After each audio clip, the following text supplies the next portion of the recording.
Assalamualaikum warahmatullahi wabarakatuh.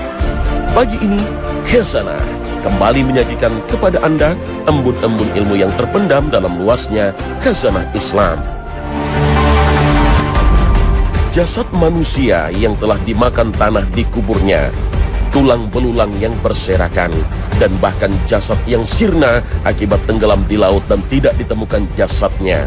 Jasad-jasad yang menjadi debu akibat ledakan pesawat, jasad-jasad yang dibakar menjadi debu dan debunya disebar di lautan sekalipun, semuanya kembali terbentuk, tersusun dengan rapi hingga menjadi manusia seutuhnya, manusia sempurna.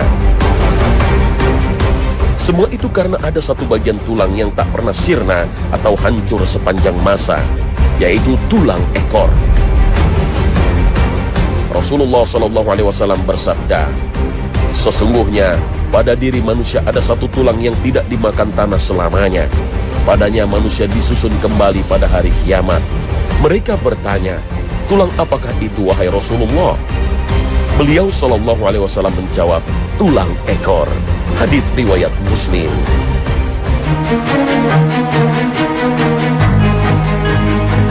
Belasan abad lamanya, hadis ini menjadi masalah gaib, menjadi misteri yang tidak bisa dijelaskan dengan akal.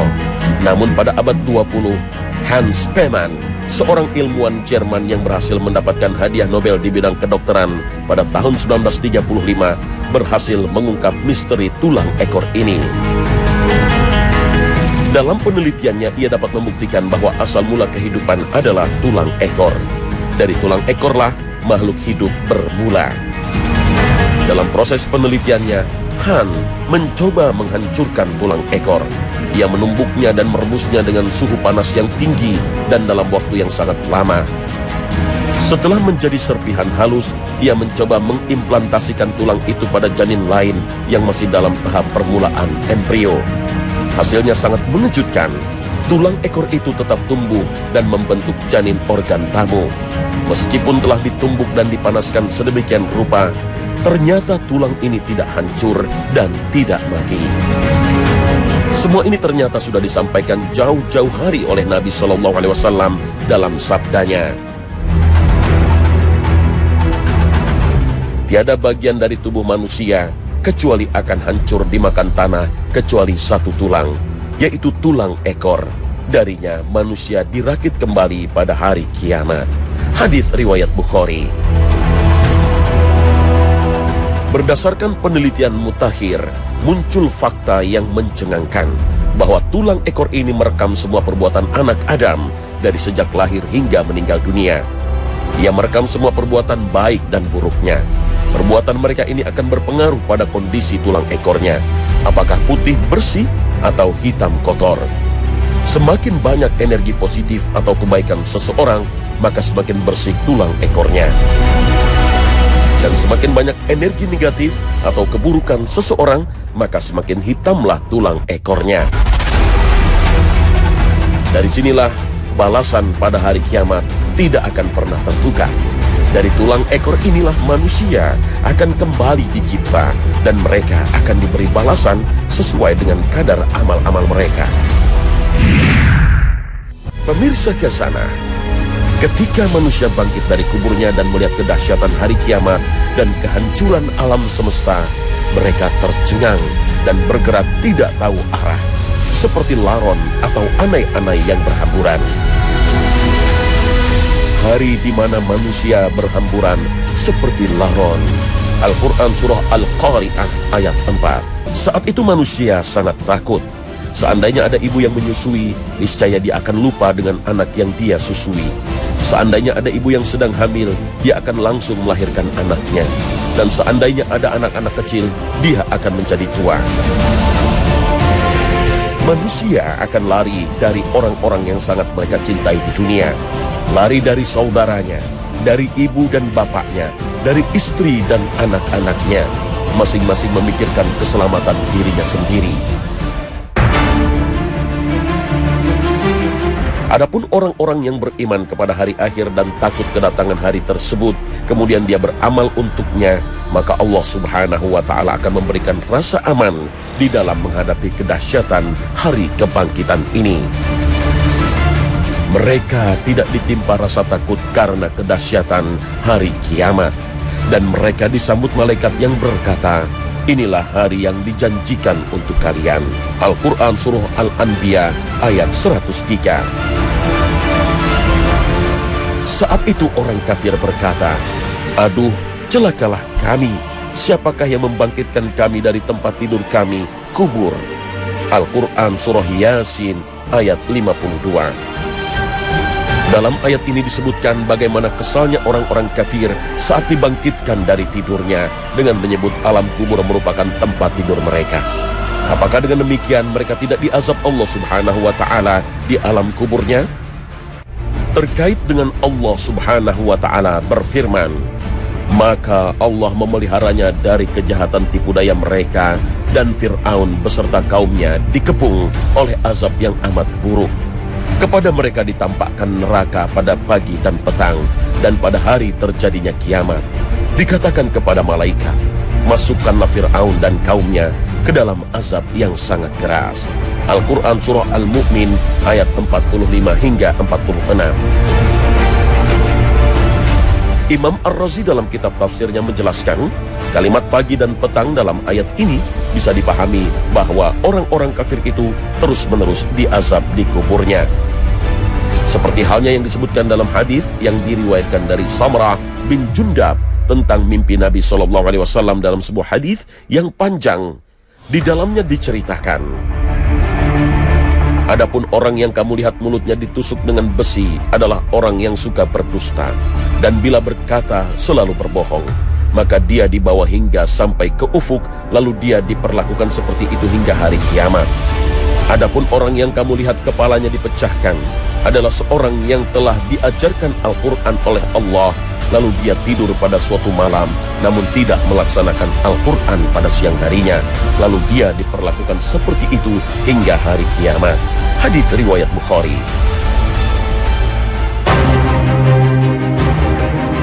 Dengan demikian, orang-orang kafir itu akan diazab Allah Subhanahu wa Ta'ala hingga hari kiamat tanpa henti. Lalu mengapa orang-orang kafir itu merasa kesal dengan kebangkitan? Sampai Al-Quran menyebutkan ucapan mereka, siapa yang membangunkan dari tidur mereka? Ucapan mereka ini seakan memang menunjukkan bahwa mereka tidur selama di alam barzakh.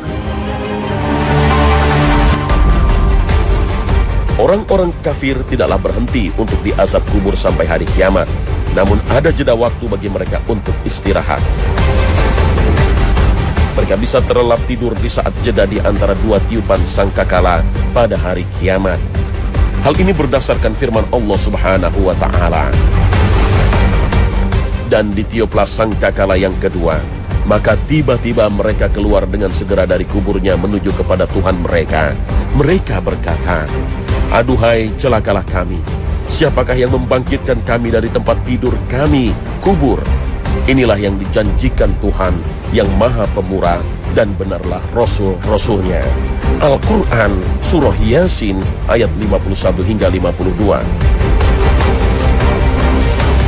Begitu dahsyatnya hari kebangkitan. Semua bangkit dari kuburnya dalam keadaan seperti pertama kali diciptakan, dalam keadaan tak berpakaian, tak berkhitan, dan tak beralas kaki.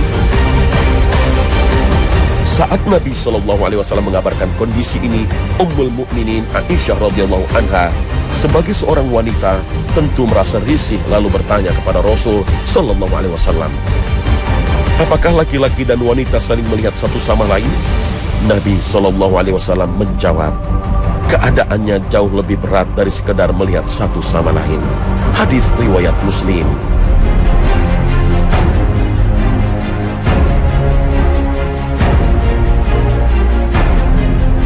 Kondisi tanpa pakaian ini tidaklah terus-menerus begitu, karena Allah Subhanahu wa Ta'ala nanti akan memberikan pakaian kepada mereka.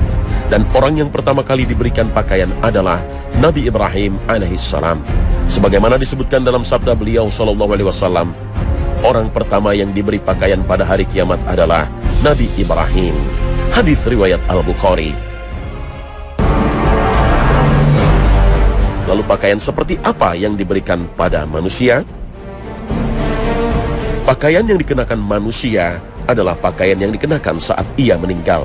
Inilah yang difahami dari sahabat yang mulia Abu Sa'id Al-Khudri. Ketika menjelang kematiannya, beliau meminta diambilkan pakaian baru, lalu dikenakannya. Kemudian beliau berkata, "Aku telah mendengar Rasulullah SAW pernah bersabda, mayit akan dibangkitkan mengenakan pakaian yang dikenakan ketika mati." Hadis riwayat Abu Daud dan Ibnu Hibban. Lalu siapakah yang pertama kali dibangkitkan pada hari yang demikian dahsyat ini? Orang yang pertama kali dibangkitkan adalah manusia mulia dan pilihan, Muhammad sallallahu alaihi wasallam. Inilah yang disampaikan sendiri oleh Nabi sallallahu alaihi wasallam dalam riwayat Muslim. Aku adalah pemimpin keturunan Adam pada hari kiamat, manusia pertama yang kuburnya terbelah. Hadis riwayat Muslim. Namun begitu, saat Nabi Muhammad SAW bangkit dari kuburnya, Nabi SAW juga melihat Nabi Musa AS berpegangan kuat di sisi arsy Allah. Itu sebabnya Nabi SAW dalam hadis sahih berkomentar, "Aku tidak tahu apakah memang Nabi Musa AS sudah bangkit duluan, atau ia termasuk yang dikecualikan Allah, tidak mati saat tiupan sangkakala." Apa yang dilakukan Nabi Musa alaihissalam yang memegang arsy Allah dengan erat saat hari kebangkitan juga menunjukkan situasi dan kedahsyatan hari kebangkitan, sehingga ia berpegang erat pada arsy Allah. Pemirsa Khazanah, akhirat merupakan cermin seseorang di dunia. Kondisi dan apa yang dialaminya di akhirat merupakan gambaran cara hidupnya di dunia. Maka meski pengadilan Allah belum ditegakkan, saat manusia baru bangkit dari kuburnya, gambaran hidup manusia itu tampak pada peristiwa maha dahsyat ini. Padahal saat itu Allah Subhanahu wa Ta'ala belum mengadili, belum menghisab, dan prosesi perjalanan abadi di akhirat masihlah sangat panjang. Saat kebangkitan manusia dari kubur, setiap manusia dibangkitkan dalam keadaan seperti matinya. Orang-orang baik dan soleh dibangkitkan dalam keadaan seperti ia mati. Jika seseorang meninggal saat melakukan ibadah haji dan mengenakan pakaian ihram, maka ia akan bangkit dari kuburnya dalam keadaan seperti itu pula. Ia kelak akan bangkit dari kuburnya sambil mengucapkan talbiyah, "Labbaik Allahumma labbaik, labbaik la syarika laka labbaik, innal hamda wan ni'mata laka wal mulk la syarika lak." Sementara orang yang bermaksiat, ia akan dibangkitkan di akhirat dalam kemaksiatan di hadapan seluruh manusia yang menyaksikan. Manusia ditentukan pada akhir hidupnya. Jika baik, maka baik pula akhiratnya. Dan jika buruk, maka seperti itulah nasibnya di akhirat. Nabi SAW bersabda, "Sesungguhnya hati semua manusia itu berada di antara dua jari dari sekian jari Allah yang Maha Pemurah. Allah Subhanahu wa Ta'ala akan memalingkan hati manusia menurut kehendaknya." Hadis riwayat Muslim. Artinya Allah Subhanahu wa Ta'ala membolak-balikan hati manusia. Oleh karena itu Nabi SAW mengajarkan doa kepada kita dalam sabdanya, "Allahumma musarrifal qulub, sarrif qulubana ala ta'atik." Ya Allah, zat yang memalingkan hati, palingkanlah hati kami kepada ketaatan beribadah kepadamu. Dalam riwayat Ahmad dan Tirmizi, Rasul SAW juga mengajarkan doa dalam sabdanya, "Ya muqallibal qulub, tsabbit qalbi ala dinik." Wahai zat yang membolak-balikan hati, teguhkanlah hati kami di atas agamamu. Pemirsa Khazanah, sesoleh-solehnya manusia pasti dia punya dorongan buruk, dan seburuk-buruknya manusia pasti dia punya dorongan baik. Mengapa? Karena dalam diri manusia itu ada dua kekuatan sekaligus. Ada dorongan baik dan ada dorongan buruk.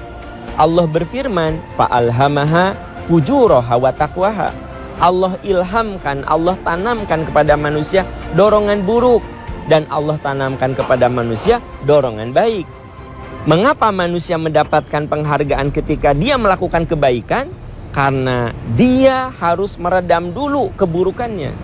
Contoh, ketika kita menjadi orang yang dermawan, mendapatkan penghargaan dari Allah. Kenapa? Karena kita harus meredam jiwa pelit kita.